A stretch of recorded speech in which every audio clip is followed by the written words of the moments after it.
Okay, yes.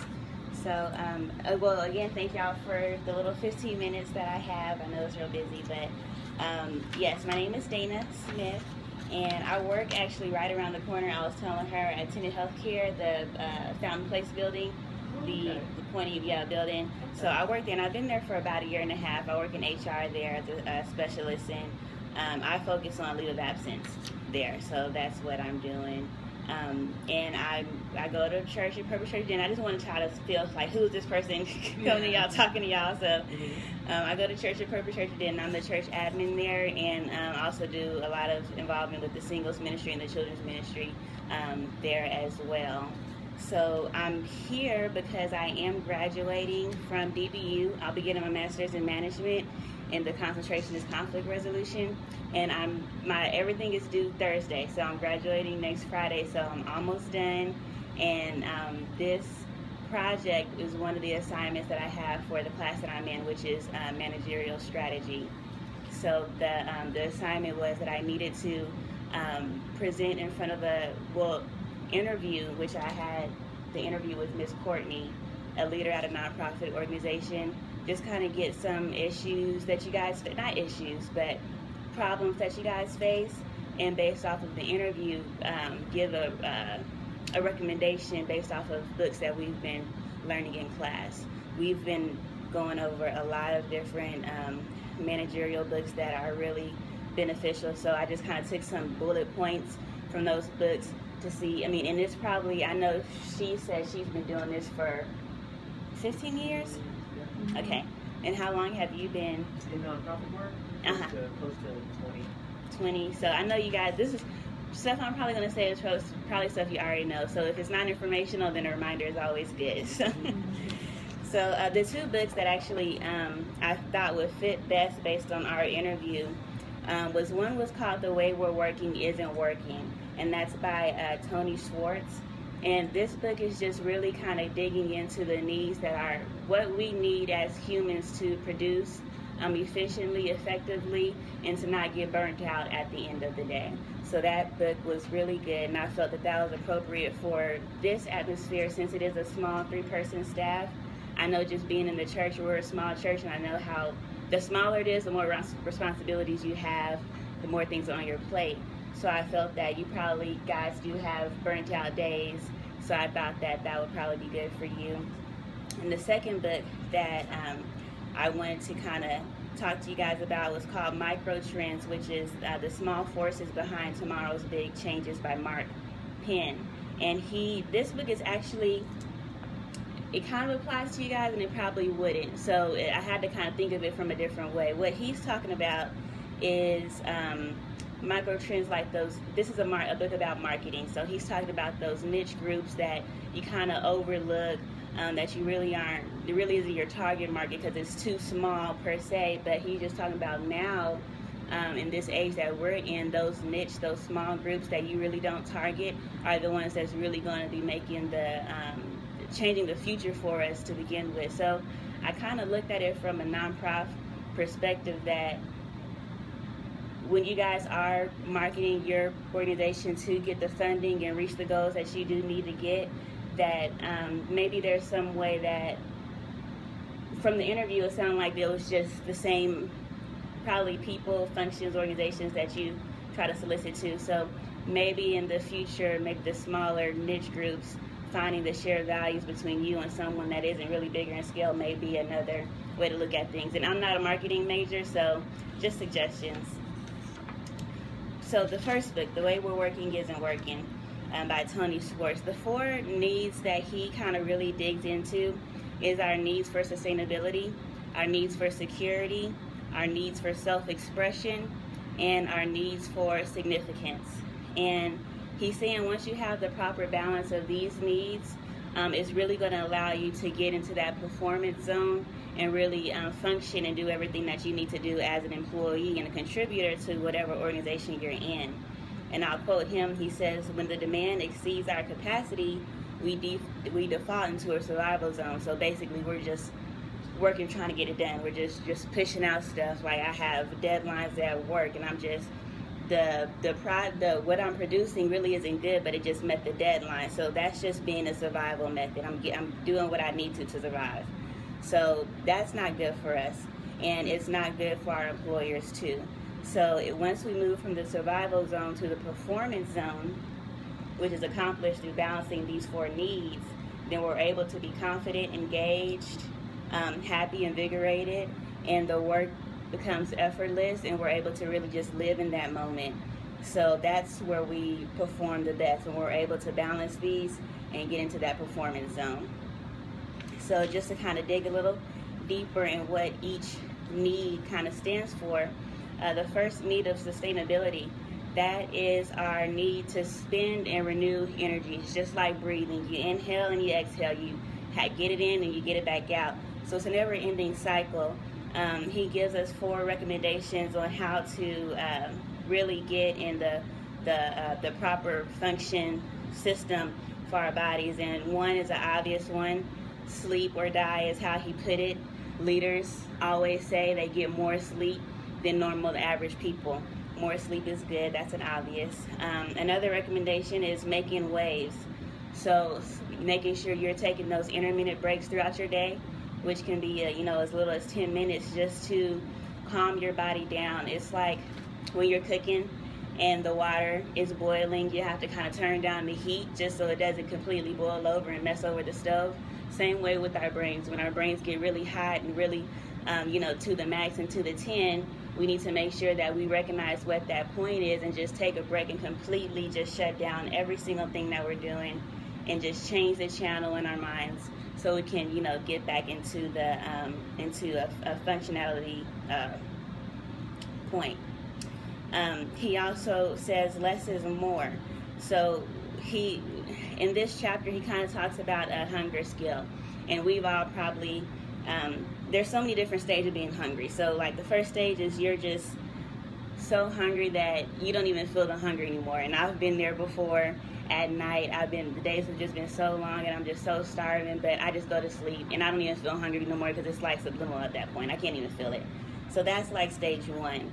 Then you're kind of, stage 4 is like you're mildly hungry, your stomach is beginning to stir, you can eat something but you're not dependent on it.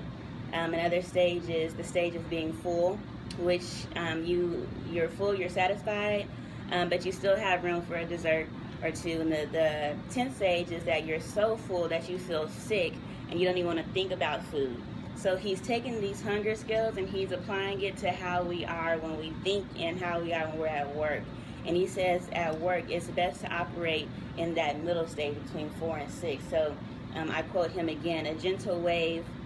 But operating between 4 and 6 is a gentle wave so that you eat when you begin to feel hungry, but never so much that you feel stuffed. So in order to be successful in this may require us to reawaken awareness and what stirrings of hunger feels like before we get to the point of being overwhelmed. Okay. Need 2 is our needs for our emotional needs, our security needs. This is how we feel. This is what we know. We know that what we feel influences how we perform. If we're having a bad day, if someone's not, giving us that recognition that we need. So it's just our core emotional need is to feel secure and to be valued. And to have this, you need to have this trust and the transparency with your employees. I know Courtney, when I was interviewing her, she said that it's a small staff and you guys don't really have any problems, conflicts with each other. Everyone gels well, everyone mends well. You guys have been doing this for a long time with each other. No tension or no lackers. She had a lot of compliments on y'all's the family vibe in your office, but just in case, there is a day where it is off or something like that, then just a reminder that when you say something that can devalue somebody, that's just going to drop their performance all the way down, even if it was unintentional. Need 3 is our need to have self-expression. Tony in this book says a myth of multitasking, which I'm guilty of. I'll quote him. He said, the most surprising drawback of multitasking is the growing evidence that it isn't even efficient. Once we're distracted by something new, we often forget about the original task. the ultimate consequence of juggling many tasks is not superficiality, but rather overload. And I can attest to this a lot, because when I'm at work, and he gives a good analogy in the book. He says that sometimes we think that our brains operate like computers, that if multiple screens are up and it's running at full speed, that's going to get us the best amount of work done. But that's the total opposite that we need to think about it. We need to really understand that multitasking is really a hindrance to us, because we're distracted from that one thing. And I always do that. I have something up and this email comes and I'm like, okay, well, I can answer this email real quick.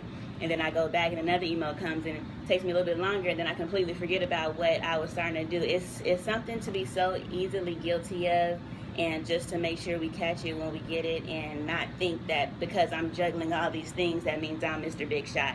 Slow your roll, take your time, and do things one by one. In this need, he also kind of talks about stages of creativity. I won't go into each stage, but when you have the most creative thought, the most creative opinion, then it first starts with the insight, that goes to saturation, that goes to incubation, to illumination, and then verification. So it starts with just something sparking your curiosity, and it's not necessarily get it out as soon as it comes to mind. Let it simmer, let it just really really get inside of you, let it develop, and then at the end, the verification stage is really proving that you have evidence that this is confirming that this idea is true, and it is creativity in that sense. The next need, which is my favorite, is our significance, our need to be significant in our work, and our spiritual needs. So he says that spiritual energy is derived from deeply held values and a clear sense of purpose beyond our self-interest. So it requires us cultivating our best selves, recognizing what our best instincts are, and having the courage to resist choices in favor of ones that are consistent with our deepest values. I thought this need was really probably would hit home with you guys, because as Courtney said, it's not about the money when you're working in a nonprofit organization. So I felt that this had to somewhere be a passion for you all to step into this field and into this purpose in particular. I know she said that one thing when I asked her in the interview what created that passion in her for this field in particular is because she said she never wanted to see someone not go to school because they felt that they didn't have the money to go to school. And I completely agree, and I feel like that's very important. God bless me thank God, because he's given me a really determination and a drive, because even though I didn't get any loans, I got loans but for undergrad, but for graduate school, which I'm in now, I didn't get loans, wasn't eligible for those, didn't get grants, and I didn't really dig into the scholarships to see what I was going to get, because I was such in a hurry. I want to get this done. I'm going to get it done in a year. I'm going to graduate. Thank God I did get it done in a year. I am graduating. But the money part, I thank God, because the lack of money didn't stop me from still pursuing my dream. I worked hard. For this past year, I cut off frivolous spending. I did not spend on myself. It was hard because I was like working out and eating good, so I lost not a lot of weight, but I lost some weight, and you can tell because my clothes got a little, baggier. But it was because I didn't really want to spend money to get new clothes at the time. I was like, I need to pay for school. If I'm going to pay for it out of pocket, that's what's going to happen. So the passion that I have for finishing out the goal that I wanted to do is really tied with me spiritually. So I can understand how that passion can really just keep you so motivated in your day-to-day job, because it's a great thing that you guys are doing. And this last quote from this book is what I kind of wanted to end off with this book. It says that it's one thing to say something is important to you, and it's another to live in alignment with that belief. Having a purpose that transcends our immediate self-interest extends our sphere of influence by providing a clear route to adding values to others. Our small daily choices can add up over time and ultimately make a big difference. This little picture I thought was really cool, because I could just imagine how dedicated he has to be to what his goal was that day. Whatever he's delivering on that bike, I couldn't even imagine having that much focus, having that much determination that despite how I'm feeling, how tired I am, how hot it probably was, I'm still going to get this to the destination it needs to be. And I can kind of see your little, now that I'm looking at it again, right off the spot, I can see your little, the people that you guys are helping, I can see, you know, that's probably them just bundled up and on your back on this bicycle, and you're transporting them to that next level no matter how hard it is for you. So it's just a motivation again to just, it's one thing to say one thing, but it's another to do, you know, to do exactly what you say and to live in alignment with your passion, which is what you're doing here. So I really enjoyed that book. I would really recommend it to you guys to read and dig deeper to what he has. He has so much good things to say in there. The next book, really quickly, was what I was mentioning earlier about the micro trends and maybe readjusting the marketing efforts that you guys use to focus on the big, huge organizations, or however you do the funding, and focusing on these micro targeting to see if any of these small groups of people can give you what you need, even if it's small, it can add up. Again, I didn't dig that much as deep as I would like to into how your organization is ran. But I did this bullet that says micro targeting. So it's identifying small, intense subgroups and communicating with them about their individual needs and wants. I think that could help because when you know, kind of find the similarities and the values that you guys both have, it's easier for someone to want to contribute to your cause. In the next couple of slides, it's just, you know, telling you don't underestimate the size, appeal to the niche groups that carry similar values. And again, he had a real good quote that I thought would fit for you, and this is the last slide, that if several million more members go into the nonprofit sector declaring that their lives are not about how much money they can make, but how much good they can do, that will play an important role in changing the paradigm of success in this country. So I think this was just another motivation that so many people say it's not about the money, but you can see it in their attitude that they're not really happy. They wish they was getting more money, and they can say it's not about the money all they want, but this is probably just convenient for them. So instead of being like that, just really continue to have that drive that you guys have, and really it's not about the money. And I don't know how much you guys make. You probably guys make a whole bunch for your nonprofit organization, but just thought I'd throw that in there. So thank you. I rushed through it because I know you have to get on your call, but yeah, I appreciate you guys. So did you want feedback, or? Yeah, you can. I thought it was really good. I think it's